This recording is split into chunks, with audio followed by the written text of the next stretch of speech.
వారిలో ఒంటరి అయినటువంటి వాడు 1000 మంది అగును. యెహోవానగు నేను తగిన కాలమందు ఈ కార్యమును త్వరపెట్టెదను. ఈ కార్యము నేను చేసినప్పుడు మీ పరిస్థితి ఎలాగుంటో తెలుసా? మీ సూర్యుడు అస్తమింపడు. ఈ కార్యము మీలో నేను జరిగించినప్పుడు నీ సూర్యుడు, నీలో ఉన్న వెలుగుకి ఏముండదండి? అస్తమయం ఉండదు. అంటే అది 24 గంటలు కూడా ప్రకాశించే సూర్యుడు ఉంటాడు. నీలో కూడా చంద్రుడు ఉన్నాడు. ఆ చంద్రునికి ఏం కలగదండి? చంద్రుడికి క్షీణత కలుగుతుంది. మీకు తెలుసా? పున్నమి నాడు ఉన్నటువంటి చంద్రుడు క్షీణించి క్షీణించి క్షీణించి అమావాస్యకి ఏమైపోతాడండి? చెప్పండి. పున్నమి నాడు కనపడ్డటువంటి చంద్రుడు అమావాస్య వచ్చేటప్పటికి ఏం చేస్తాడండి? తెలీదా మీకు? అమావాస్య వచ్చేటప్పటికి ఏమవుతాడు చెప్పండి. కనపడ్డండి. అమావాస్య కనపడతాడా? చంద్రుడు కనపడ్డండి అమావాస్య వచ్చేటప్పటికి. ఎందుకంటే చంద్రుడు క్షీణిస్తున్నాడు. కానీ నీలో ఉన్న చంద్రుడు ఉన్నాడు చూడండి, వాడు ఏమవుడండి? క్షీణించడు. నీ సూర్యుడు అస్తమించడు. యెహోవానగు నేను నీకు నిత్యమైన వెలుగుగా ఉంటాను. ఎంత గొప్ప వాగ్దానం అండి. కనుక ప్రియ దైవ జనాంగం, మీ జీవితములో ఎన్ని సమస్యలు వచ్చినా సరే, ఎన్ని శోధనలు వచ్చినా, ఎన్ని ఇబ్బందులు వచ్చినా, ఎన్ని అవమానాలు వచ్చినా సరే, ప్రభుని విడిచిపెట్టద్దండి. సన్నిధికి మీరు అలక్ష్యం చేయొద్దు. ప్రార్థనను అలక్ష్యం చేయొద్దు. వాక్యమును అలక్ష్యం చేయొద్దు. దేవుడు మిమ్మల్ని ఎంత ఎక్కువ ప్రేమిస్తున్నాడో అంత ఎక్కువ మీరు కూడా ఆయనను ప్రేమించాలి. దేవుడు ఎంతగా మనల్ని ప్రేమించాడో తెలుసండి? ప్రాణము పెట్టినంతగా దేవుడు మనల్ని ప్రేమించాడు. మనం కూడా ఆయన ఏం చేయాలి? అలాగే ప్రేమించాలని దేవుడు అదే కోరుకుంటున్నాడండి. మనం ఇచ్చేటువంటి డబ్బు కాదు, మనం ఇచ్చే కానుకలు కాదు, మనం ఇచ్చే అర్పణలు కాదు. నువ్వు ఎన్ని అర్పణలు ఇచ్చినా నీ హృదయమైన అర్పణ దేవునికి ఇవ్వకపోతే నీ అర్పణలన్నీ కూడా పనికిరావండి. అవి వ్యర్థము. దేవుని సన్నిధిలో ప్రకాశించేవి కొన్ని ఉన్నాయి, దహనమైపోయి కొన్ని ఉన్నాయండి. పనికిరాని ప్రతిదీ ఏమైపోద్దండి? దహనం అయిపోద్ది. పనికొచ్చే ప్రతిదీ ఏం చేస్తుంది? ప్రకాశిస్తుందండి. మనం ఎలాగ ఉండాలని దేవుడు కోరుకున్నాడు? ప్రకాశించే జ్యోతుల్లాగా ఉండాలని దేవుడు కోరుకున్నాడండి. క్షీణించే జ్యోతుల్లాగా ఉండాలని కోరుకోలేదు. అమావాస్య చంద్రుడిలాగా ఉండాలని మనల్ని కోరుకోలేదు దేవుడు. పున్నమి నాడు చంద్రుడు ఎలాగ ఉంటాడో మనం కూడా ఆ రీతిగా ఉండాలని దేవుడు కోరుకున్నాడు. వాక్యంలో ఒక మాట ఉందండి, నీ వెలుగు మధ్యాహ్న కాలమందు వెలుగులాగా ఉంటుందట. రోజులో బాగా వెలుగు ఎప్పుడు ఉంటుందండి? ఏమండి, ఒక రోజుకి మంచి వెలుగు ఎప్పుడు ఉంటుంది? బాగా వెలుగు ఎప్పుడు ఉంటుంది? మిట్ట మధ్యాహ్నమే కదా. మధ్యాహ్న కాలమందు వెలుగు చూడండి. ఉదయం నుండి మధ్యాహ్నానికి ఏమవుతుంది? పెరుగుతూ వస్తుందండి. మధ్యాహ్నం నుంచి సాయంత్రం అయ్యేటప్పటికి ఏమవుతుంది? క్షీణిస్తూ ఉంటుందండి.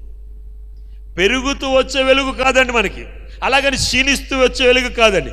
స్థిరమైనటువంటి వెలుగు, మధ్యాహ్న కాలమందు వెలుగు ఎలాగైతే ఉంటుందో నీ వెలుగు కూడా అలాగే ఉంటుంది. ఎందుకో తెలుసా? నీవు నా మీద ఆధారపడ్డావు, నీవు నన్ను ఆనుకొని ఉన్నావు. కష్టం వచ్చిందని నన్ను విడిచిపెట్టలేదు, శ్రమ వచ్చింది కదా నన్ను విడిచిపెట్టలేదు, శోధన వచ్చింది కదా సన్నిధికి దూరం అవ్వలేదు.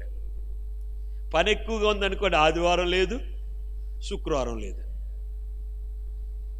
మన సన్నిధిలో కొందరు ఉన్నారు, చర్చికి వచ్చిన తర్వాత కూడా ఫోన్ వచ్చి వెళ్ళిపోతారు. చర్చికి వద్దామని బైబిల్ ఎట్టుకు వస్తారండి, ఇక్కడికి వచ్చే ఫోన్ వస్తుంది. మనుషులు తక్కువగా ఉన్నారమ్మా, రోజు 800 ఇస్తున్నాం కదా నీకు గిన్నెలు తోమితేని, ఇప్పుడు గిన్నెలు తోమితే 1000 రూపాయలు ఇస్తామన్నారు అనుకోండి, ఏం చేస్తారు?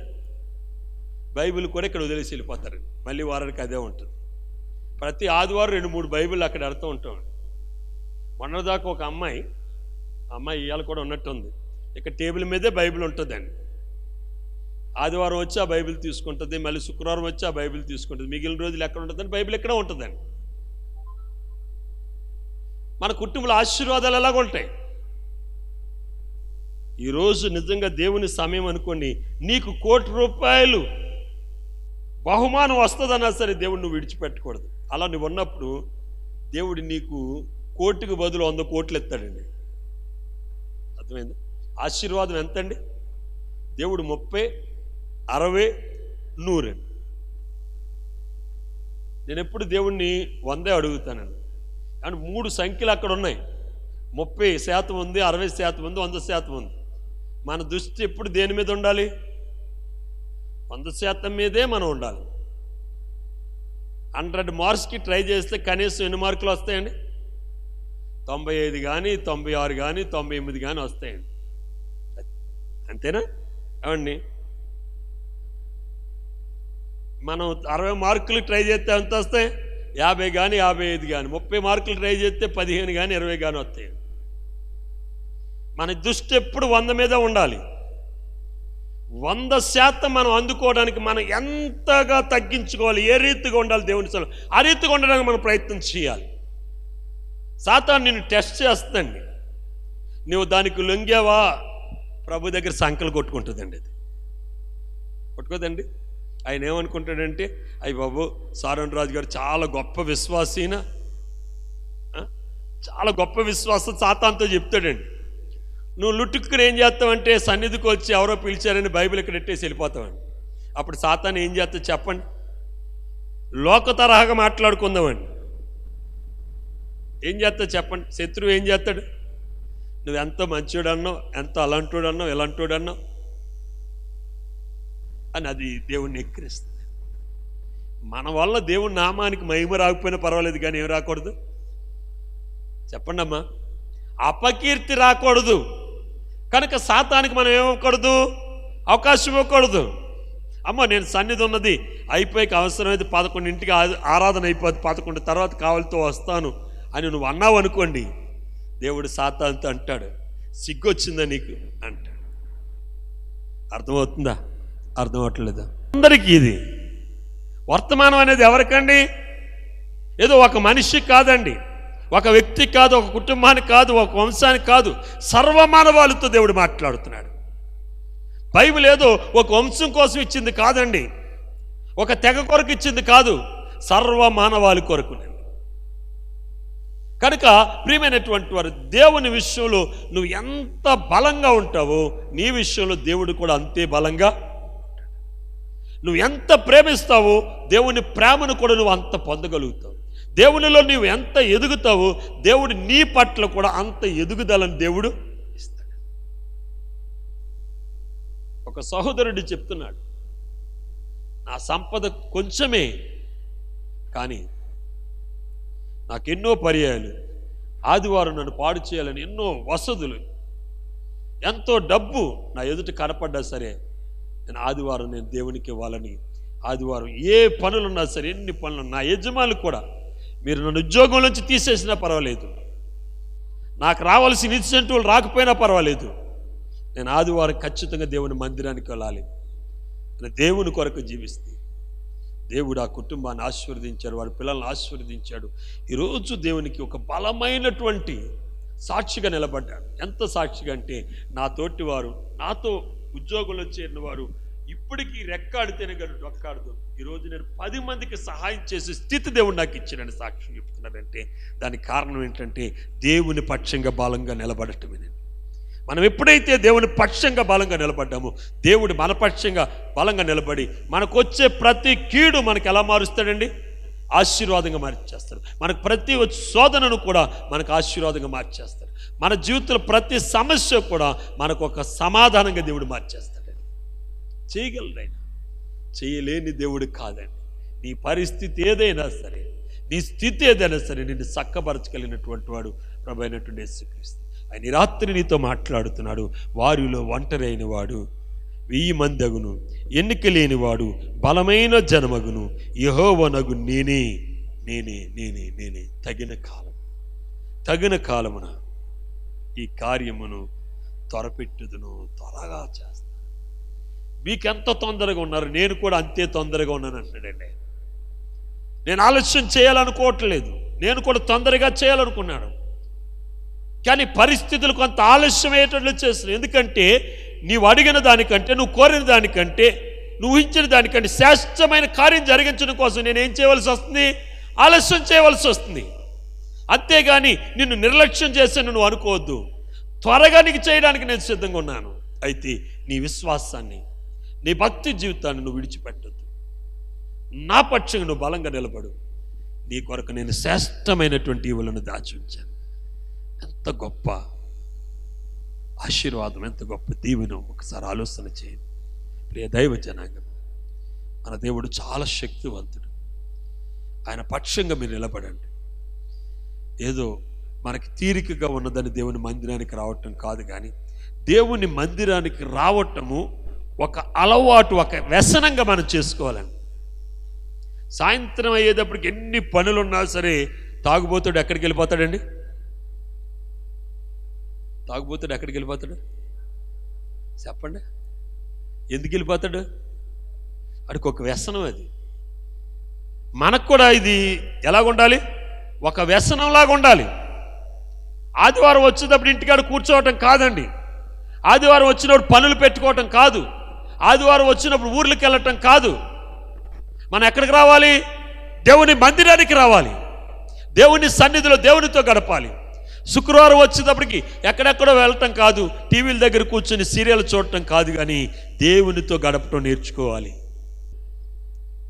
ఆశీర్వాదాలు కుటుంబాలు ఎలాగుంటాయి? యెహోషువ అన్నాడు, నేను నా ఇంటి వారు. మీ అందరి దృష్టి నాడు విశ్వాసుల యొక్క దృష్టి ఎలాగో తెలుసు, భూమి మీద ఉన్నాయి. వారు కారు కొనుక్కున్నా, నేను కారు కొనుక్కోవాలి. వాళ్ళ అబ్బాయి ఉద్యోగాలు చేస్తే నా అబ్బాయి కూడా ఏదైనా సరే ఉద్యోగం చేయాలి. వాళ్ళు సంపాదించారు కాబట్టి నేను ఎలాగైనా సంపాదించాలి. సంపాదన కోసం రకరకాలైన మార్గాలు తొక్కుతున్నారు. దేవుడు సింపుల్గా ఇచ్చేస్తాడు మీకు సంపాదన. అయినందు భయభక్తులు కలిగి ఉండండి. మీకు కొంచెం ఏమైపోద్ది ఏమండి? మన బైబిల్లో మనం చూస్తుంటే సారేపత్తని ఊరిలో విధవరాలు ఎలీషా దగ్గరికి వచ్చినటువంటి ఆ విధవరాలు యొక్క రుణమంతా తీరి వారి పోషణకి ఇంకా మిగిలిందంటే కారణం ఏంటి తెలుసు? కొంచెం ఏమైపోయింది? ఆమె కష్టపడితే వచ్చిందా? ఆమె మోసం చేస్తే వచ్చిందా? ఈనాడు సంపాదించడం కోసం ఒకడు అంటున్నాడు, నేను ఈ సంవత్సరం 1000 చేతితో పట్టుకున్నానంటే 365 రోజులు వచ్చేటప్పుడు నా 1000 అయిపోవాలని అంటున్నాడు. 365 రోజులకి 1000 అయిపోవాలంటే ఆడు ఏ వడ్డీకి తిప్పాలి చెప్పండి? 1000 సంవత్సరం ఈ జనవరి 1ని పట్టుకుంటే డిసెంబర్ 31కి 1000 ఎంత అంటే 1000 అయిపోవాలట. అర్థమైందా? కానీ ఒక దినమే ఆమె దగ్గర ఉన్న కొంచెం ఏమైపోయిందండి? నీకు అన్ని రోజులు కావాలనుకున్నావు, కానీ అన్ని రోజులు కూడా అక్కర్లేదండి. దేవుని భక్తులు కలిగి ఉంటే నీకు కొంచెం ఏమవుతుంది? ఆశీర్వదింపబడుతుంది. చాలామంది అంటూ ఉంటారు, తల్లి నలుగురు కష్టపడుతున్నామండి, ఇంటి చుట్టూరు అప్పులేనండి. తల్లి నలుగురు కష్టపడుతున్నారంట. రోజు నలుగురు కష్టపడి 4-5 2,000 తెచ్చి ఇంట్లో పాడేస్తుంటే సరిపోవట్లేదట. ఇంటి చుట్టూరు ఏమైపోతున్నాయట? అప్పులు చేయవలసి వస్తుందట. అంటే నీ సంచికి ఏమైపోతుందండి? సిల్లడిపోతుంది. ఎందుకంటే దైవికమైనటువంటి భయం లేకపోవటం. దైవ భయం ఉంటే దేవుణ్ణి విడిచిపెట్టండి. ఈ రాత్రి దేవుని మందిరానికి రాలేదంటే వాళ్ళకి ఏం లేదు. ఏమ్మా నిద్ర వస్తుందా? దేవునికి స్తోత్రం, హల్లెలూయా. ఇప్పుడు ఇంటికి వెళ్ళిన తర్వాత ఇప్పుడు దరిదాపుగా 9:15 అవుతుంది. మీలో అందరూ కూడా ఇంటికి వెళ్ళిన తర్వాత 11-11:30 దాకా ఎవరు పడుకోవట్లేదు. నాకు తెలుసండి, అది నిజం. 11:30 దాకా ఎవరు పడుకోరండి. ఇప్పుడు ఎలాగని టిఫిన్ చేస్తారు. టిఫిన్ చేసిన తర్వాత ప్రార్థన చేసుకుంటారు. ప్రార్థన ఎలా చేసుకుంటారు తెలుసండి? మంచం కాడ మోకరెత్తారు, చేతులు ఆనే లోపల మోకాళ్ళు లేచిపోతాయండి. మోకరెత్తారు, చేతులు మంచం మీద ఆంతారు. ఆనంది తగిలిందా తగలలేదు అనుకున్నప్పుడు ప్రార్థన అయిపోద్దండి. లేచిపోయి కొన్ని నిద్ర వచ్చేసి లేకపోతే శరీరం అలిసిపోయి పడుకుంటారంటే పడుకొని పెట్టుకుంటారు. ఒక పక్కనేమో అడాప్టర్లో చార్జర్కేమో సెల్ పెట్టి, ఇంకో పక్కన బ్లూటూత్ పెట్టుకునో లేకపోతే ఇయర్ ఫోన్స్ పెట్టుకునో సెల్ చూస్తూ ఉంటారండి. టైం తెలియదండి. నిద్రైనప్పుడు ఆ సెల్ కూడా ఆపుకోకుండా పక్కనెట్టేసి పడుకుంటారండి. అలా ఉన్నది పరిస్థితి అండి. అంటే 11 కానీ దేవుని మందిరంలో ఉండేటప్పటికి ఏమవుతున్నాయి, కొన్ని పాటలు వచ్చేస్తున్నాయి. ఎందుకో తెలిసి ఈ మాటలు ఉత్తికి ఆరేస్తున్నాయి కాబట్టి. దేవునికి స్తోత్రం. హల్లెలూయా, హల్లెలూయా. దేవుని మాటలు మనల్ని నొప్పిస్తేనే అవి పని చేసినట్టండి, మనల్ని కాలిస్తేనే అవి పని చేసినట్లు, మనల్ని బాధ పెడితేనే అవి పని చేస్తున్నట్టండి. పేతురు దేవుని యొక్క వాక్యమును బోధిస్తున్నప్పుడు అటండి వారి మనస్సులు ఏమైనాయి అటండి, చెప్పండి, నొచ్చుకున్నాయి అటండి. ఏం బోధిస్తుంటే, వాక్యము బోధిస్తుంటే, వాక్యం వింటుంటే వారి మనస్సులు నొచ్చుకున్నాయి అటండి. నొచ్చుకుని, అయ్యా ఇక చాలయ్యా, మేమేం చేయాలో ఒక మాట చెప్పండి చాలు. ఇలా మీరు చెప్పారనుకోండి, మేము పిండి అయిపోతాం. ఇప్పటికే మేము నలగొట్టబడ్డాం, కానీ ఏం చేయాలో చెప్పండి అన్నారు. అప్పుడు పేతురు అన్నాడు, పాప క్షమార్పణ నిమిత్తము మారు మనసు పొంది యేసుక్రీస్తు నామములో మీరు ఏం పొందాలి, బాప్తిస్మము పొందండి. ఎప్పుడైతే పాపము క్షమింపబడుతుందో, ఎప్పుడైతే మీరు మారు మనసు పొందుతారో అప్పుడు పరిశుద్ధాత్మ అనే వరాన్ని దేవుడు మీకు ఇస్తాడు. ఈనాడు చాలామంది బాప్తిస్మం పొందిన పరిశుద్ధాత్మను పొందలేకపోతున్నారు. పరిశుద్ధాత్మ అనే వరం ఎలాగొస్తుందో తెలుసండి, ఊరికినే వస్తుందండి. నేను ప్రార్థన చేస్తే మీకు పరిశుద్ధాత్మ రాదండి, లేక నాకంటే గొప్ప దైవజనుడు ప్రార్థన చేస్తే పరిశుద్ధాత్మ రాదండి, ప్రభు ప్రార్థన చేసిన పరిశుద్ధాత్మ రాదండి. పరిశుద్ధాత్మ ఎప్పుడు వస్తుందో తెలుసండి, ప్రభు ప్రార్థన చేస్తే పరిశుద్ధాత్మ వచ్చేలాగుంటే శిష్యుల మీదకి పరిశుద్ధాత్మను పంపేద్దుడు ఆయన. పరిశుద్ధాత్మ ఒక వ్యక్తిని త్రాకాలంటే ఆ వ్యక్తికి పాపక్షమార్పణ జరగాలి, పరిపూర్ణమైన మారు మనస్సు కలగాలి. ఈనాడు చాలామందికి పాపక్షమార్పణ మారు మనస్సు లేకుండానే బాప్తిసాలు తీసుకుంటున్నారు. దైవ సేవకులు కూడా ఇచ్చేస్తున్నారు. మాకేం తెలుసు మీరు పాపక్షమార్పణ పొందారో మారు మనసు పొందారో మాకు తెలియదు కదా, అది దేవునికి సంబంధించింది. ఒక వ్యక్తి సిద్ధపడితే దాసుడు కూడా సిద్ధంగా ఉన్నాడు. ఒక వ్యక్తి సిద్ధపాటు, నేను బాప్తిస్మం పొందాలనే సిద్ధపాటు ఉంటే దాసుడు బాప్తిస్మం ఇచ్చేయచ్చు. సిద్ధపడిన వాడిని ఆటంకపరచడానికి దాసునికి అధికారం లేదు. కానీ పరిశుద్ధాత్మ నిన్ను త్రాకాలంటే, పరిశుద్ధాత్మ నిన్ను ఆవరించాలంటే, పరిశుద్ధాత్మ నువ్వు పొందుకోవాలంటే నీకు పాపక్షమార్పణ మారు మనసు ఖచ్చితంగా కావాలి. ఒక వ్యక్తికి పాపక్షమార్పణ ఎలా కలుగుతుంది, పశ్చాత్తాపం కలిగినప్పుడు. మన బైబిల్లో మనం చూసినట్లయితే నినివే పట్టణ ప్రజలకు పాపక్షమార్పణ కలిగింది. ఎందుకు పాపక్షమార్పణ కలిగింది, వారికి పశ్చాత్తాపం కలిగింది కనుక నినివే పట్టణ ప్రజలను దేవుడు ఏం చేశాడండి, క్షమించాడు. రెండవది వారికి మారు మనసు కలిగిందండి, ఇక మేము పాపం చెయ్యము, ఇది మారు మనసు. ఎప్పుడైతే పాపక్షమార్పణ మారు మనసు కలిగిందో కీడుకు బదులు వారికి ఏమొచ్చిందండి, చెప్పండి, కీడుకు బదులు ఏమొచ్చింది, ఆశీర్వాదం వచ్చేసిందండి. కనుక పరిశుద్ధాత్మ అనే వరాన్ని మనం పొందాలంటే పాపక్షమార్పణ మారు మనసు ఉంటే దేవుని దగ్గర నుంచి ఆటోమేటిక్గా మన దగ్గరికి ఏమొచ్చేస్తుందండి, పరిశుద్ధాత్మ. పరిశుద్ధాత్మ వేరు, యేసు ప్రభు వేరు కాదండి, వీళ్ళిద్దరూ ఒక్కటి. ఆయన మనతో మాట్లాడటం వేరు, మనలోకి రావటం వేరు. మనం పరలోకి వెళ్ళాలంటే ఆయన మనలోకి రావాలి. మనతో మాట్లాడినంత మాత్రాన మన పరలోకి వెళ్ళాలి. ప్రభు మనలోకి వస్తేనే మనం పరలోకి వెళ్తాం. ఎందుకంటే పరిశుద్ధాత్ముడు మీ మీదకి వచ్చినప్పుడు మీరు శక్తివంతులు అవుతారు. ప్రభు మనలోకి వస్తేనే పరలోకి వెళ్ళే శక్తి వస్తుంది. మనం పైకి ఎగిరితే ఏమవుతాం అండి, పైకి ఎగిరితే ఏమవుతాం చెప్పండి, చెప్పండి ఏమవుతాం, కింద ఆడతామండి. కానీ పరిశుద్ధాత్మ మనలోకి వస్తే మనం పైకి అలాగా ఎక్కడికి వెళ్ళిపోగలుగుతామండి, పరలోకానికి వెళ్ళిపోగలుగుతాం. అర్థమైంది? ఒక వ్యక్తిని పరలోకానికి తీసుకువెళ్ళే శక్తి ఎవరికి ఉందండి, పరిశుద్ధాత్మకు మాత్రమే ఉందండి. అది మనం పొందుకోవాలి. అది మనం పొందుకోవాలంటే పాపక్షమార్పణ మారు మనసు కలిగినప్పుడు మాత్రమే దాన్ని పొందుతాము. ఎప్పుడైతే దాన్ని మనం పొందుకున్నామో మనం శక్తివంతులం అవుతాం. ఈ లోకంలో దేనినైనా కూడా మనం జయించగలుగుతాం. ఎటువంటి కీడునైనా మనం సహించగలుగుతాం. ఎటువంటి వ్యాధనైనా మనం సహించగలుగుతాం. యేసు క్రీస్తులో పరిశుద్ధాత్ముడు ఉన్నాడు గనుక తన్ను బాధ పెట్టిన వారి కొరకు ప్రార్థన చేశాడు, తను హింసించిన వారి కొరకు ప్రార్థన చేశాడు, తను గాయపరిచిన వారి కొరకు ప్రార్థన చేశాడు, తను సిలువ వేసిన వారి కొరకు ప్రార్థన చేశాడు, లోకములో ఉన్నటువంటి సర్వ మానవాళి కొరకు కూడా ఆయన ఏం చేశాడండి? ప్రార్థన చేశాడు. ఎందువలన? పరిశుద్ధాత్ముడు ఆయనలో ఉన్నాడు కనుక ఇవన్నీ ఆయన సహించగలిగాడు. నీవు సహించలేకపోతున్నటువంటి కారణం ఏంటండి? పరిశుద్ధాత్ముడు నీలో లేడు కనుక. ఎప్పుడైతే పరిశుద్ధాత్ముడు నీలో లేడు, నువ్వు పొందవలసిన ఆశీర్వాదాలు కూడా నువ్వేమవుతున్నావు? పొందలేకపోతున్నావు.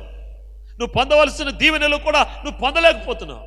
కనుక మొట్టమొదటి మనం చేయవలసింది ఏంటంటే, పరిశుద్ధాత్మ కొరకు మనం ఆపేక్ష కలిగి ఉన్నట్లయితే పరిశుద్ధాత్మని కృపావరాన్ని మనం పొందగలుగుతాం. ఆ కృపావరం మనలో ఉన్నప్పుడు దేనినైనా మనం సహించగలుగుతాం. ఎప్పుడైతే మనం సహించామో అప్పుడు మనలో ఒంటరి వాడు ఏమవుతాడండి? 1000 మంది అవుతాడు. ఒంటరి వాడు ఏమవుతాడు? 1000 మంది అవుతాడు. ఎన్నిక లేనివాడు బలమైన జనంగా అవుతాడు. యెహోవానగు నేను తగిన కాలమందు ఈ కార్యమును త్వరపెట్టెదను. ఆ కృపగల దేవుడు మీ అందరి జీవితంలో శ్రేష్టమైనటువంటి కార్యము జరిగించి మిమ్మల్ని ఆయన రాకడకు సిద్ధపరచాలన్నది నా యొక్క ప్రార్థన. ప్రభు మిమ్మల్ని దీవించునుగాక. ఆమేన్.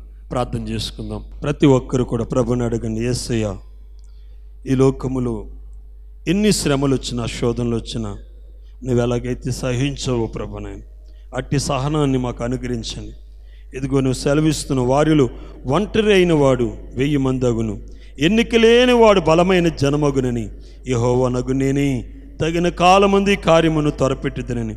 అవును ప్రభా, మా ఎడల నీ కృపను చూపించనైనా మమ్మల్ని నాయన మరి నాయన భౌతికంగాను ఆత్మీయంగా కూడా మమ్మల్ని మీరు బలపరచమని నేను ప్రార్థన చేస్తున్నాను నాయన.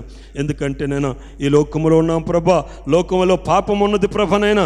అంత మాత్రమే కాకుండా లోకములో ఉన్నవాడు మాకంటే శక్తివంతుడు ప్రభ నా తండ్రి. అయితే నాయన నీవు నాయన వానికంటే శక్తివంతుడు నాయన. నీవు మాలో ఉండి ప్రభనైనా ప్రతి శోధనను ప్రభ ఈ లోకములో ఉన్న లోకాధికారిని మేము జయించే కృపను మీరు అనుగ్రహించమని నేను ప్రార్థన చేస్తున్నాను నాయన. వారు నీ పొంచున్న దురాత్మలను, చీకటి శక్తులను నజరేయుడైన యేసు నామములను గద్దిస్తున్న వాటిని దూరపరచండి నేను. ఆత్మదేవుడు ఆత్మకార్యం మీరు జరిగించండి నేను. మిక్కిలి అలుపుడుగా నేను చేస్తున్నటువంటి ప్రార్థన ప్రతి ఒక్కరికి దీవెనకరంగా మీరు చేయమని నేను ప్రార్థన చేస్తున్నాను. బలపరచండి ప్రభు. నేను ఎవరు ఏ ఉద్దేశం నీ సన్నిధిలో ఉన్నానైనా, ఏ కుటుంబంలో ఏ అక్కర ఉందనైనా, ఏ కుటుంబంలో ఏ అవసరం ఉందనైనా, అది అనారోగ్యం కావచ్చు నైనా, అసమాధానం కావచ్చు నేను, అశాంతి కావచ్చు నేను, అలాగే కుటుంబ ఆర్థిక పరిస్థితులు కావచ్చు నేను, యవన కాలంలో ఉన్నటువంటి బిడ్డల విషయంలో కావచ్చు, భర్త విషయంలో కావచ్చు, భార్య విషయంలో కావచ్చు నైనా, చుట్టూ ఉన్న పరిసరాల విషయంలో కావచ్చు నైనా, ఏ విషయంలో అయితే శోధింపబడుతున్నారా, ఏ విషయంలో అయితే వారు నైనా కీడును అనిపిస్తున్నారు నైనా, దానిని ఆశీర్వాదంగా మార్చమని నేను ప్రార్థిస్తున్నాను. నేను వారు లేని పొంచున్న దురాత్మలను, చీకటి శక్తులను నజరేయుడైన యేసు నామములను గద్దిస్తున్న వాటిని దూరపరచండి. నేను మమ్మల్ని ఆత్మీయంగాను అలాగే నాయన ఆర్థికంగాను మమ్మల్ని బలపరచమని నేను ప్రార్థన చేస్తున్నాను. చిన్నపిల్లలు యవనస్తులను దీవించండి. మా సంఘాన్ని, సంఘ కుటుంబాలను మీరు దీవించమని నేను ప్రార్థన చేస్తున్నాను. నేను సంఘ కుటుంబాలను మీరు ఆశీర్వదించండి. నేను సంఘం యొక్క సరిహద్దులను విశాలపరిచి నూతనమైన కార్యాలను మీరు జరిగించమని యేసు క్రీస్తు పరిశుద్ధ నామమును బట్టి ప్రార్థించి స్తుతించి బతిమాలు వేడుకుంటున్నాము తండ్రి. ఆమేన్.